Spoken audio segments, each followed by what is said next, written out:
quote from one of my interviewees, which succinctly captures the overarching research theme of my projects. If I were a man, I think I would have just lived in South Korea. I don't think I would have been this desperate to leave if I weren't a woman. She is like in her late 20s. She had a bachelor's degree from South Korea, and she recently migrated to the US and shared this sentiment with me that she decided to migrate to the US because of her own gender, as well as the gender context of South Korea. So I asked, how does gender shape migration patterns? Also, this is kind of my overarching research agenda. I study gender as an individual attribute and gender as a societal context, and how these different two levels of gender shape migration patterns here.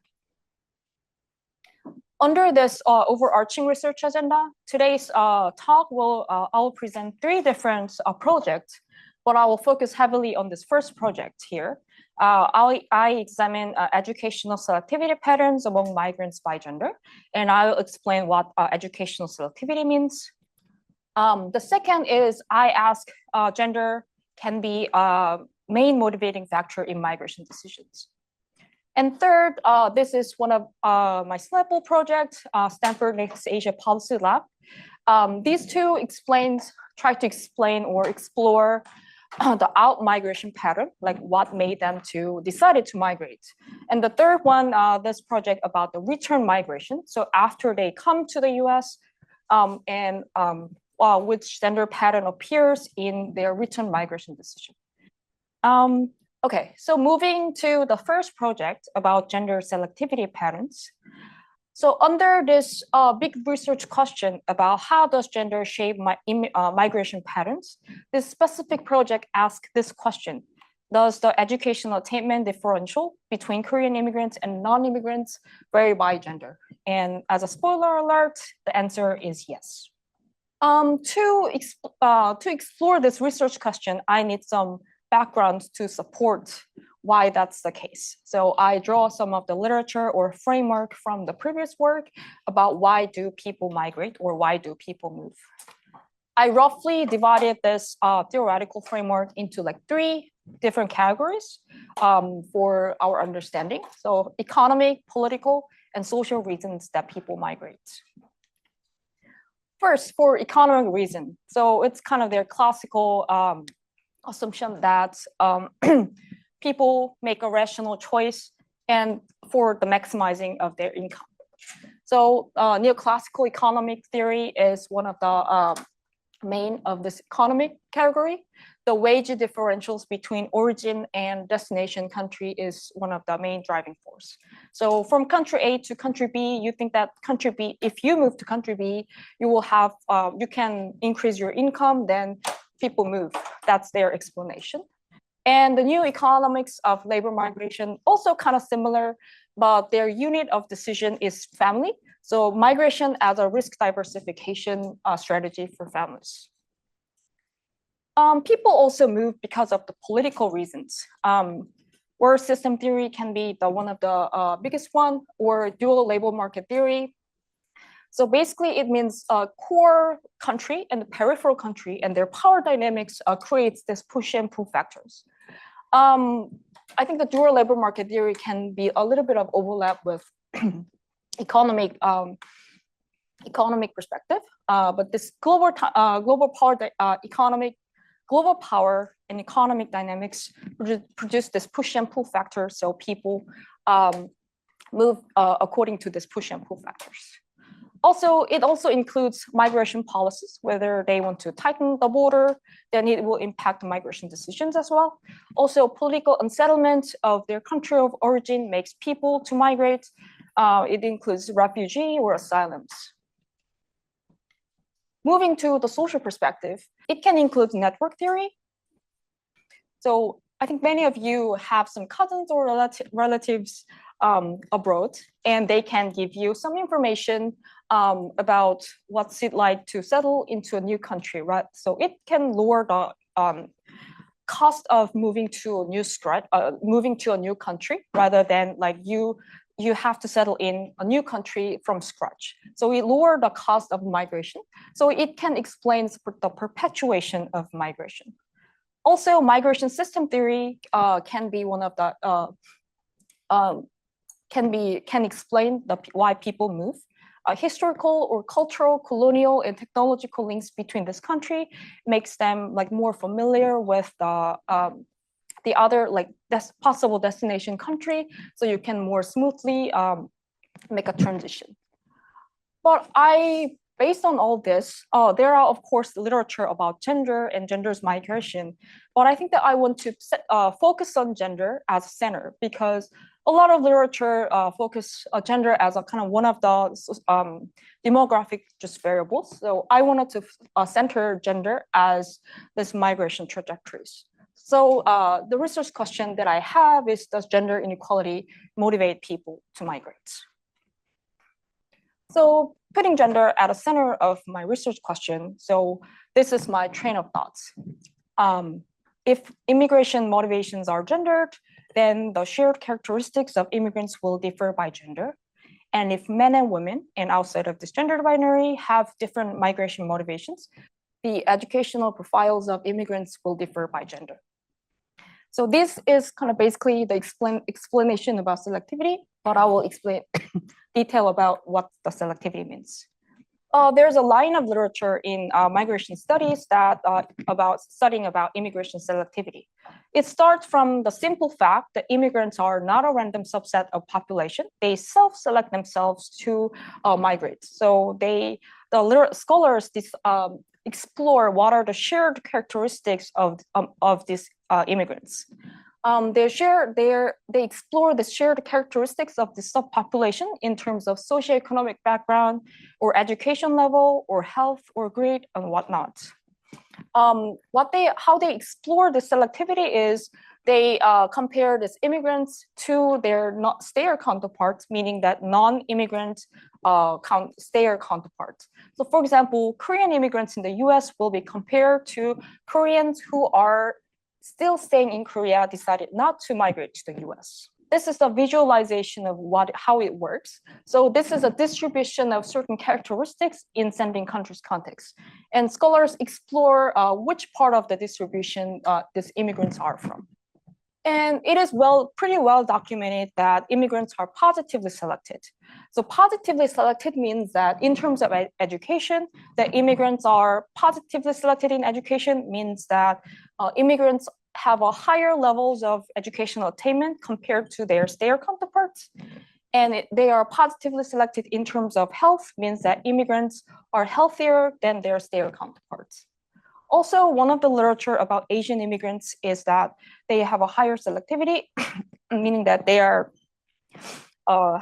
a higher levels of educational attainment to their stayer counterpart as well as to their destination population counterparts. So this hyperselectivity can be pointed as one of the possible reasons of their children's high educational attainment level in the US. So these are the literature about selectivity, but my research question is putting gender in it. So so I will build on like why this might educational selectivity be gendered. One of the most intuitive sense of why selectivity effects should be gendered is because inequality has been an important factor in migration, and gender inequality is part of this inequality. So migration can be one of the way to escape from this patriarchal oppression or this patriarchal oppression. And also gender discrimination shapes women's migration decision, but may not affect in the same way as for men's migration decision. So these are the kind of intuitive sense of why gender matters in selectivity patterns.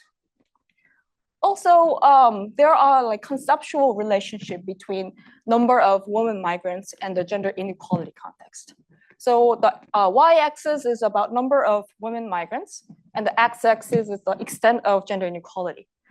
In terms of like, in case of severe gender inequality, the number of women migrants are pretty small, because thinking about severe gender inequality. Women may not have access to information or resources, or they so they don't have capabilities because they are deprived of access, but also they might not able to think that migration can be one of the life options.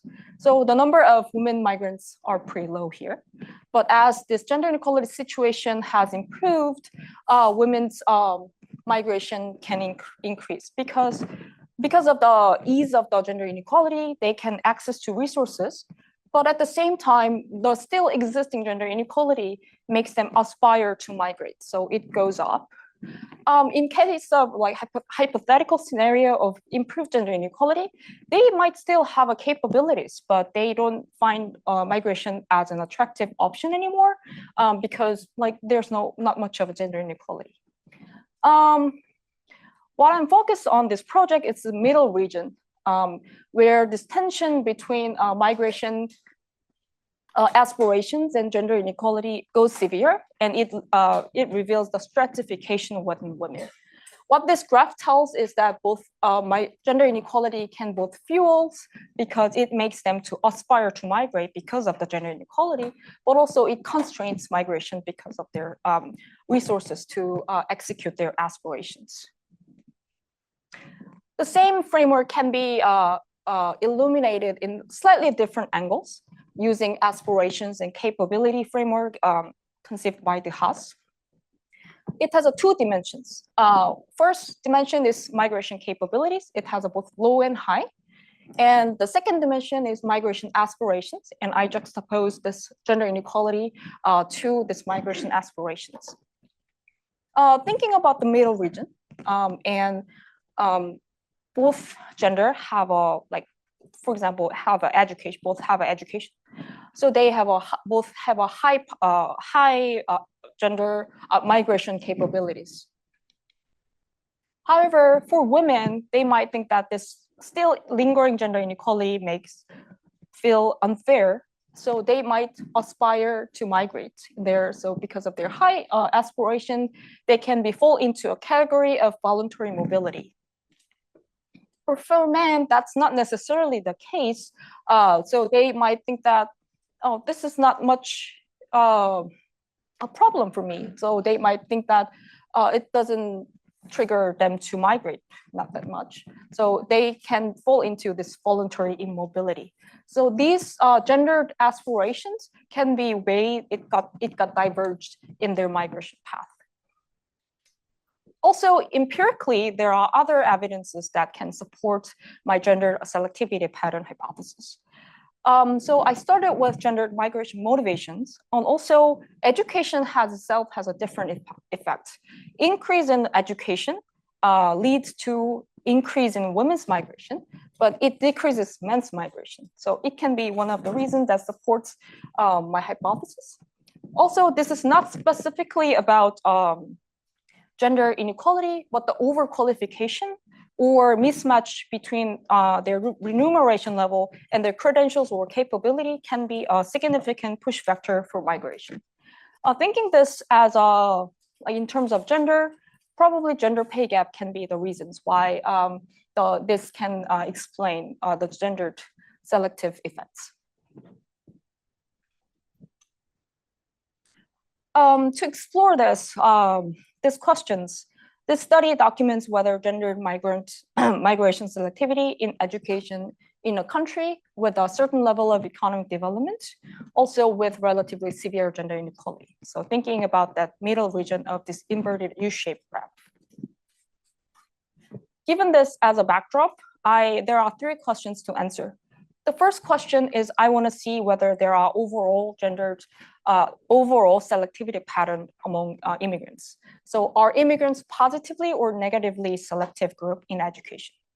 After exploring whether, after getting answer from this, my next question is whether that selectivity effects are gendered. So the second question is education selectivity gendered? And my third question is, so what does that mean about the gender inequality situation? So what's the connection between gendered education selectivity and gender inequality? To answer this question, I chose a case, which is specific flow from South Korea to the US. And I think that this is a pretty interesting case because this is the table that I draw from Pew Research Center about the major sending countries to the US. And see, Mexico and Cuba geographically are very close. And also their labor market are pretty much tied, not entirely tied, but they are pretty like close relationships. So it makes sense. China, India, one of the major sending countries as well. They are like big country, large populations. So their immigrant population should be proportionally high. Also, India and Philippines, they both speak English. So these countries kind of make sense to me. But for Korea case, they are far. They don't speak English. And they are a pretty small country, but they are still one of the most major sending countries here. Also, it provides a pretty ideal case for exploring this gender migration selectivity effect in education, because I think that it has a combination of these conditions. First, it attained a certain level of economic development. Also, second, higher education attainment level for both genders. And third, they still have a relatively high gender inequality levels. So I will unpack this South Korean context more in detail. So this is the graph that I draw from OECD about the education attainment level. For younger population aged between 25 to 34, and this red arrow on the far right represents Korea. So almost 70% of younger populations have at least tertiary education. So pre-gender parity perspective, or even female have a higher education level than their male counterparts. So it's kind of gender parity perspective, and it gave them capabilities. For reference, US is in around like 52% here. But despite this gender parity perspective, there's a gender disparity perspective here as well. So this is another graph that I draw from OECD that shows gender wage gap. The far right here with a red arrow is also South Korea. Despite the similar education level, their gender wage gap is around 30 slightly above 30%.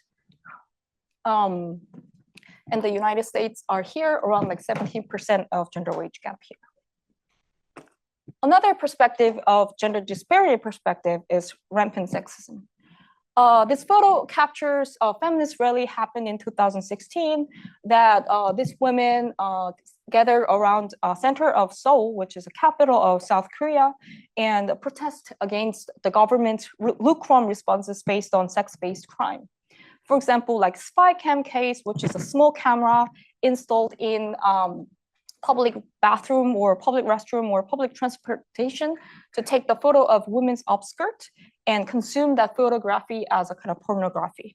So in Pickett, they mentioned that my life is not your porn. That's what their kind of main agenda was about. South Korea, the nation of spy cam. This kind of gender conflict has been really heated on recently. And there's a 4B movement. I don't know, many of you might have heard about this, but it's women's like kind of social movement or feminist movement rejecting the whole heterosexual relationship. So for example, they reject heterosexual marriage, refusal of childbirth, no heterosexual dating, and rejection of heterosexual sexual relationships. So it kind of makes sense why South Korea has the lowest birth rates right now.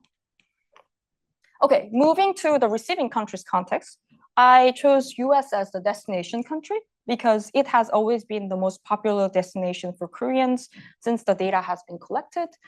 And also US has been kind of equated with Western world in South Korean context. Given this countries or flows context as a background, my first hypothesis is overall selectivity. So I asked Korean immigrants in the US will exhibit positive educational selectivity compared to non-immigrants in Korea as measured by years of education. So after checking this, I will see whether the selectivity patterns are gendered. So my second hypothesis is the degree of positive educational selectivity as measured by years of education will be stronger for Korean immigrant women compared to Korean immigrant men. So going into the details of data and methods. So what I'm going to need for exploring the selectivity effect is that one data set has both movers and stayers, immigrants and non-immigrants, and I need to compare these two. But it's rare case that one data set follow pre-migration and post-migration because it's hard to follow them after international migration. Also, it's pretty expensive, so it's pretty rare that this data contains the both. So my solution is to combine these two data sets. So I use American Community Survey microdata to capture Korean Americans in the US, Korean immigrants in the US. And for stayers who, the stayer counterparts, I use Korea Census 2% microdata. I'm happy to answer anything about more details about the filter that I use to carve out my analytic sample. But basically I use four waves of this ACS, American Community Survey and Korean Census, 2000, 2010, 2015, and 2020. In result, it has a pretty large number of cases, but one caveat is that only 1.1% is from American Community Survey, which kind of makes sense because American Community Survey surveys the whole representative population of Americans. However, Korean immigrants are pretty small subset of population, so it's pretty small. But however, Korean census, although it's 2% microdata, it captures the whole population of Koreans, so the imbalances kind of make sense. But I'll explain how I leverage this imbalances of this data set. So my measures is that I distinguish two groups by migration status, migrant group and stayer group. And I compare the two groups on years of education. That's the selectivity effect that I want to measure. And I want to explore whether that selectivity affects gender. So gender can be my main exploratory variable. And there are different covariates that I try to reduce confounding factors. My analytic approach is first, I found the most comparable sample using propensity score matching. And second, I compare the years of education between the two groups after finding this most comparable samples. So as I briefly mentioned that only 1.1% is from ACS and majority of them is from Korean census. But actually this is a pretty good news because it means I can find the most precise comparable sample from this untreated pool, meaning that stayer counterparts. So I use propensity score matching for finding most comparable samples. So it allows me to do apples-apple comparison. So it gives me the robust estimation of selectivity effects. To briefly explain how propensity score matching works, if I do the naive comparison of educational attainment level without any adjusting confounding factors, then it's not a fair comparison because other factors influence their levels of educational attainment. For example, age, occupation-related characteristics, or urban residency, and so on. So I need to do something to reduce these confounding factors. So this blue group is about the treatment group, which is an immigrant group. And the green group is control group, which is a stayer group. The gradation means that the darker the color, the higher propensity to be treated based on the other confounding factors. So I match this compare according to the propensity score matching. So it gives me the fair comparison pairs. So from this naive comparison, I was able to reducing confounding factors using propensity score matching. So do the fair comparison here. One caveat for this propensity score matching is that it's usually considered as one of the causal inference technique. But here I utilize for non-causal comparisons, and it's called controlled comparison because I was able to adjusting for the differences in a set of pre-treatment covariates. So that's one caveat. This is not a causal claim that propensity score matching is used to robustly compare immigrant group and non-immigrant group, which is a stayer group. Okay, moving to the results. So I have to do the propensity score matching to find the most comparable sample. So this is the kind of way to check whether it's well conducted. So before the matching, this is density plot. There's a pretty good overlap here, but like the far left region and far right region, there's a little bit of off. But after the matching, because I had a large untreated pool, so I was able to afford the most precise matching procedure here. So these two lines are perfectly overlapped, so it looks like just one graph. So it says that it's kind of well conducted here. Another way to check is covariate balance check. So treatment group and control group should be very similar because I found the most comparable sample. So the way to see is this delta T or standardized difference, the lower the better. And there are some of the covariates are slightly above 1.1, but overall it says that it's pretty well conducted. So we can move on to the actual comparison of years of education. So this is the kind of real result that we wanted to see is the unit is years of education. And this is about immigrant selectivity effects in education. This is full model. And the second column is for men. And the third column is women. So I disaggregate this pooled model by gender. And the immigrants, they have a 14 or 15 years of education level, and stayers is 13 years of education level. So the difference is actually the selectivity effect that I want to see. So, and this statistics means that these differences are statistically significant. So it shows the overall pattern of positive education selectivity in all immigrant group, like South Korean immigrant group in the US. The same graph, but the same results, but kind of way to visualize it differently. So this is a pooled sample, the first column of the table. So before the matching, the selectivity effects was like 1.3 years, and it slightly goes up to 2.1 years. So still show the positive selectivity effects here. When I disaggregate by gender, the left panel is for men, and the right panel is for women. Before the matching, men's selectivity effect was like 1.05 years, and it goes slightly up to 1.7 years after the matching.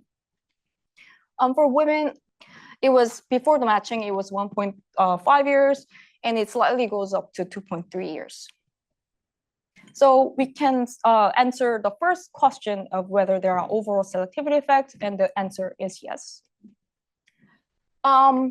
To see more explicitly see whether this is whether there's a gendered differences, we can see this men's selectivity effect is 1.7 years, and this women it's 2.3 years. But this is kind of like second order difference. So I first calculate the differences between stayers and movers, and then I calculate the differences between this gender. So it's kind of second order differences, and then these differences are statistically significant. So we can see that women's selectivity effects are larger here.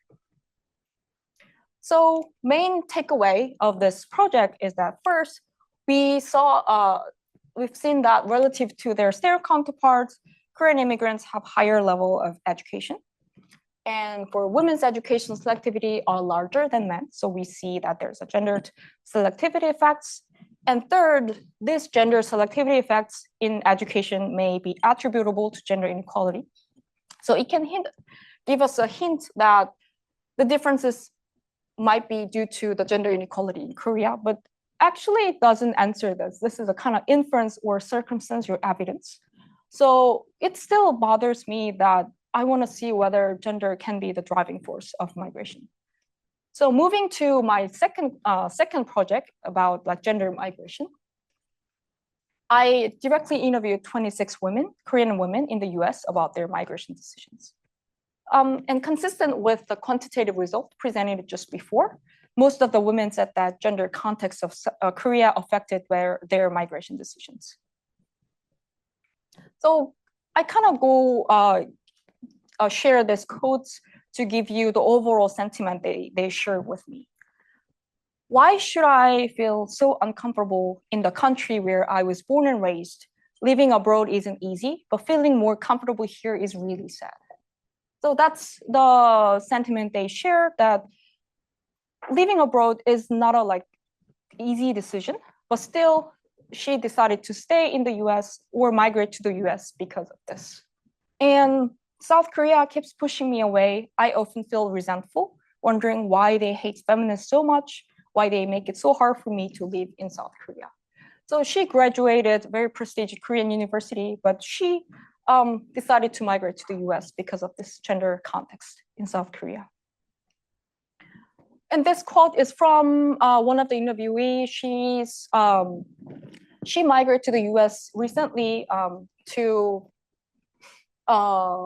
she worked at a pretty big prestigious company in South Korea, but she decided to come to the US and she enrolled in a community college pursuing a lower ranking nursing job. And I asked her whether that kind of status difference bother you. And she answered like this to my question. I used to always talk about how I would become the youngest female executive. After coming to the US, I really think a lot about how I don't want to go, how I don't want to go back. So these are the sentiment that shows that there's a overall gender inequality context in South Korea, and their own gender matters or in their migration decisions. What I found was that there are two mechanisms here. The first one is driven by direct and gender-based threat or exclusion. So gender can be the main core or triggering their migration decision. And the second one is their ambient sense of suffocation because of kind of rigid gender normativity in South Korea, and it gives them a feeling of suffocation. And importantly, all are mediated by multi-layered privilege that allow them to execute their migration aspirations. So I will briefly share one of the quotes for each of these mechanisms. First, gender as a kind of immediate cause. I said I agree with that feminist opinion, but over time, the atmosphere becomes so tense that even saying something like that felt risky. Just because I am a woman, I had to be careful. It felt like I was committing a crime. When my family suggested moving to the US, I just went right away. I decided I'd rather live in a country where I don't have to be cautious when speaking about these things. So this sentiment, this quote is kind of representative, kind of summarizing how this gender inequality or her own gender was the center of their migration decision. It directly caused them to decide to migrate. The second is that gender is not a direct trigger, but it kind of operates as an ambient force. I realized that Korean society itself just isn't a place that presents you with a lot of options. And I think that connects to broader discussion about women in Korea. There's definitely a rigid atmosphere here in Korea. So it's not that gender itself triggered their direct migration decision, but this kind of suffocating, gendered, rigid atmosphere makes them to find another option outside of South Korean context. So it worked as an ambient force. Also, I mentioned that gender intersects with privilege. If I had some sick at home or a huge debt to repay, I couldn't have left. I didn't go to a prestigious university, but it was a national university with scholarship. So I graduated with that. Being in STEM helped too. Now I'm living off the money I saved in Korea because rent here is so high, I wouldn't be able to do this without a safety net. So I'm not saying the privilege is from very elite background or very high echelon of their class, but it gives a sense that kind of minimum conditions that allow them to execute their migration aspirations. So these are the privilege that these migrants acknowledge when they are asked about their migration trajectories. So 3 takeaways from this project is that First, we saw that we've seen that gender inequality operates as a driving force behind migration decisions. Also, gender permeates every level of decision, like both as a direct trigger or as a contextual background force. Also, it goes side by side with the first project that these gender motivations help explain why educational selectivity in migration is itself gendered. But I want to explain more. I want to explore more about the national context, how this national context shape their migration decisions. So for this is one of the SNAPL project, and we chose a comparative approach comparing South Korea and Taiwan. About this project, previously I explored kind of out migration and their driving forces. But for this project is about the return migration. So after they got trained from PhD level from the US PhD granting institutions, and then after graduation, what's their next destination? So if that patterns are gendered, that's the question of this this research project, and our research team wants to see whether country of origin and their national context shape this pattern here. So it's the research question here is how countries' gender inequality context shape migration cycle, and this cycle specifically here is return migration.